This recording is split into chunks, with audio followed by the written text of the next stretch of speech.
Hey guys, it's your Wisconsin girl in LA. I just wanted to make this video because a lot has happened in the past couple weeks. Well, a lot and nothing at the same time. So, like I said in my previous videos, I've been a teller for 6 years. I transferred out here to LA through the current bank that I work for. And so I've been there for 2 months and like it's going really well. I'm making friends there, and my managers are awesome. They've already moved me from, so there's personal tellers that do like everyday transactions, and then there's merchant tellers, and we kind of do both anyway. But like I want to say 3 weeks ago, I've been in LA for 2 months exactly today. About 3 weeks ago, they moved me over to the merchant teller side from the personal teller side, which I wasn't expecting. They already have me doing foreign currency and everything like that, so work is going really well. Along with that, since I started working the merchant line, well, I guess I've probably been working merchant line now for 4 weeks. So now that I'm working merchant, I've been helping more business customers, and one of the customers I've been helping is this guy. I won't say his name just because like that's confidential. I work at a bank. Anybody that I wait on it's confidential. I've been waiting on him like for the past 4 weeks, like I said. And about 3 weeks ago, I don't know if the bankers at the branch told him I was a writer or if he had overheard me, or I can't remember if I actually told him if I moved out here for writing, but about 3 weeks ago, he kind of brought it up again. And I mentioned, yeah, I'm a writer. I came out here to write for television or for film. I'm open to either. And he asked me what I like to write about, and anybody who's asked me that question, I always tell them if I could write Hannibal Lecter. That'd be awesome. Or if I could work on a show about Hannibal Lecter, and I have an idea for that. I have lots of ideas for TV shows, but anyway. So I was telling him that, and he kind of out of nowhere, like we were talking about my writing, like kind of out of nowhere, he just kind of said, "Why don't you? Next time I help you, or next time you help me, how about?" You bring in like a copy of one of your scripts and I'll take a look at it for you. Which, that was awesome. I didn't really know who he was. The other girls at the bank told me he was a casting guy. Again, they didn't entirely know what all he did. So I just know that he works in casting. And he's got a partner and everything like that, and they have a business. But anyway, so I gave him my script. I'm trying to think of the timeline here because I gave him my script last week on Wednesday, and he said that he would get it back to me. Today's Sunday. Let me look at this here. So I gave my script to him like the Wednesday, the last week of February, whatever day that was, 29. So the 26th of February. So I gave him my script then. He said he would get my script back to me sometime this past week, like the first week of March, just so that it would give him some time to read it and make notes and everything like that. Guys, I gave him my script on Wednesday. He came in the next day. He had already read it, which, I mean, I have no idea like what his schedule is like, how he reads scripts, if he just likes to read them and get it over with. And like if I read something, if I don't like it, I have to like take a step away from it. So for him to read it in one night, like if that's any indication of how he reads stuff, like that was awesome to hear. I actually gave him the pilot script. I registered it with the WGA. I gave him the pilot script for my political show, which if you guys have been to my website, like you can see I put a lot of work into those characters in that show and everything like that. And so I gave him my script, and he came back the next day and he said like my dialogue was really clean. He's like, you could beef up your dialogue. And so like that's something I can do, and that's I feel like that's going to be a little bit easier to do because I went to Full Sail University and they were like, they taught you should write clean dialogue because no one likes to see like a bunch of dialogue on a page and not a lot of action because it's just going to be two talking heads. That was their like whole big thing. And that was probably more of a push on my part because the one class where we got to write a spec script, I chose a sitcom instead of a drama, just because we only had 6 shows to choose from, and one of the sitcoms I had watched the whole series so far. But anyway, so he said I could beef up my dialogue, which is awesome because I would love to do that. These characters deserve some monologues. And then he said some other things which aren't that big of a deal. They're simple fixes. Like, seriously, they'd be just going into the pages and choosing where to add, like, a break or anything like that. Like, they're simple fixes. I'm sure there's going to be more notes when he gives me the script back. But anyway, so that Thursday he came in and he had already read it. The one thing, so the pilot I gave him, like I said, was for my political show. He doesn't like political shows. So, like, he's like, political shows turn me off, so I'm kind of biased there. So, I mean, he could have been done with my script right there and gave it back to me, and that's what I thought was going to happen. I thought once he read it, he was going to give it the script back. I don't know if he liked it enough that he asked me to do this, or if it was just kind of his original plan anyway. But anyway, so that Thursday he came in, gave me kind of his perspective on it, and then he asked me if he could give my script to his partner to read. And he said that his partner didn't really like political stuff either, but he still wanted his partner to take a look at it, and I gave him permission to let his partner look at my script. So, like, I didn't really know how to take that, just because he doesn't like political shows, so I didn't know, okay, well, if you don't like political shows, like, are you just looking at it to have somebody else look at it, or anything like that? And I told the girls at work, and they're like, well, that's a good sign. I mean, if he didn't like it, if he thought it was crap, why would he have his partner waste his time reading it? And I thought that was a really good point. Because, I mean, if I don't like stuff, I'm not going to recommend it or have someone else watch it unless they're actually looking for something really bad to make fun of. So, I guess he gave the script to his partner last week, Thursday or Friday. I can't remember which day. Like, the last week of February. He was supposed to get me my script back this past week.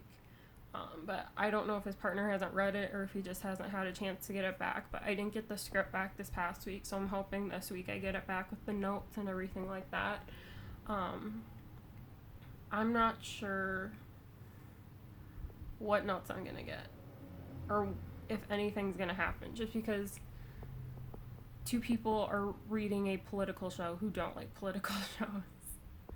Plus, I've only been here for 2 months, and I have no experience in this field. I have all my education. I feel comfortable with my script. Like, I gave them, like, one of my strongest scripts that I had. I've been working on these characters for 6 years. I think 2 of the characters I created back in 2014. So, like, this is, like, it's a big deal, but at the same time, it feels like it's just, like, that first step, but it's a big deal. I've been writing for 9 years. It'll be 10 years this coming December, and I've been thinking about this since then. Like I said, I've been here 2 months. I'll be driving to and from work and look around. Even today in my apartment, I was home all day writing, just because that's my favorite thing to do. And I'm saving money to fly back home and visit my family, or when they come out to visit me, I want to have money saved up to do stuff with them. Anyway, so I was home writing, and I was just looking out my window, and it's like, I can't believe I'm actually here in LA. Something I've been thinking about for so long, and trying to do something I've been wanting to do for so long. And just for someone to take interest in one of my scripts. Like, it's different when it's like your friends and stuff like that, because I mean, your friends are going to give you honest opinions, but at the same time, they're also your friends. They want to be nice to you. They want to like protect your feelings. And I mean, I feel like I write good stories. I mean, I don't know how to explain it without sounding like a snob, but like I said, I've been writing for a long time, and I feel like I really honed my craft. I know I'm nowhere near as great as like my favorite writers like Ryan Murphy and Kurt Sutter. Like, those guys are awesome. They're the ones that have inspired me to write. And Mike Kelly, who did Revenge, those guys have inspired me to write. Like, Kurt Sutter was my first. Like, he's the one that made me decide, or helped me decide I wanted to write for television, when I watched Sons of Anarchy. But I mean, it's different when it's your friends. When it's professionals reading your stuff and they're saying, hey, you've got something here, that's really big. And I don't know. Even in college, my professors liked my stuff. They always said that I was good at writing tension, I was good at writing drama, and I paid attention to detail, like, and that's my thing. Like, if I watch a show and, like, in episode 1, a character has a sister, and then, like, 3 seasons later, all of a sudden this person has no sister, like, I think that happened with King of Queens, and it might even happen with Everybody Loves Raymond. 2 great shows, by the way. Love those shows. But it's my biggest pet peeve when there's discrepancies within the show itself. When it's so easy to go back and see that, hey, there's a problem here. So I like to have my details figured out. And I was commended for that in college. College is different, though. Yeah, like I said, in college they were very big on the clean dialogue, and I mean, this is one person in the industry. I'm gonna need a lot more than just like one opinion. I'm gonna need, like, before a show is made, there are gonna be so many people that look at it, and so many different opinions, so many pieces of advice that are going to contradict the other. That's just with anything.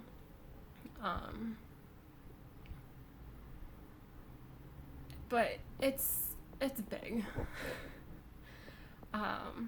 I did not expect for somebody to openly offer to read my stuff this quickly. Like, I figured I'd be out here for a year, like, hitting the pavement before I really got, like, a solid, hey, like, do you have anything I could read? Do you have a business card? Anything like that. Like, not even here 2 months, and somebody's like, hey, can I read your stuff? And it's because I help him at a bank, and I'm nice to him, and I talk with him, and that makes a difference. And being a teller has opened up a lot of doors for me. I've been a teller since high school, and I got my first teller job when I was 16 years old, and it's gotten me through, it's like the senior year of high school, which in my case was super dramatic and stressful. Like, my senior year was just insanely stressful, and I loved high school, but senior year was just rough. I loved my senior year, but there was a lot of drama that didn't need to be. But I mean, it got me through high school, got me through college, and it helped me transfer out to Los Angeles. So, I mean, I guess if I had any piece of advice for writers or even non-writers, if you find a job that you like, even if it's not your dream job, don't like give it up just because like it's not the job that you want. Like if you get an offer for a job that you want, go for it. But I mean, you never know what doors are going to open for you when you get a different job or when you're doing something you've never pictured yourself doing. Like, I've been a teller for 5 years. I don't want to be in the financial business, not at all. But, I mean, it's been a beneficial job. I'm very aware of risks and scams, and I know how to like handle my finances because of this job, which I know so many people who don't know how to do that because they've never been taught. And just don't discredit jobs just because it's not what you want to be doing the rest of your life. Just give stuff a chance, and you never know where it's going to take you. I have no clue. I have no clue where this handing over my script is going to take me. It could lead to just getting some feedback. It could lead to them remembering my name in a couple months when somebody is looking for a drama writer or somebody's looking for someone with a strong work ethic or something like that. It just puts my name out there. So, advice of the day. Just take chances, because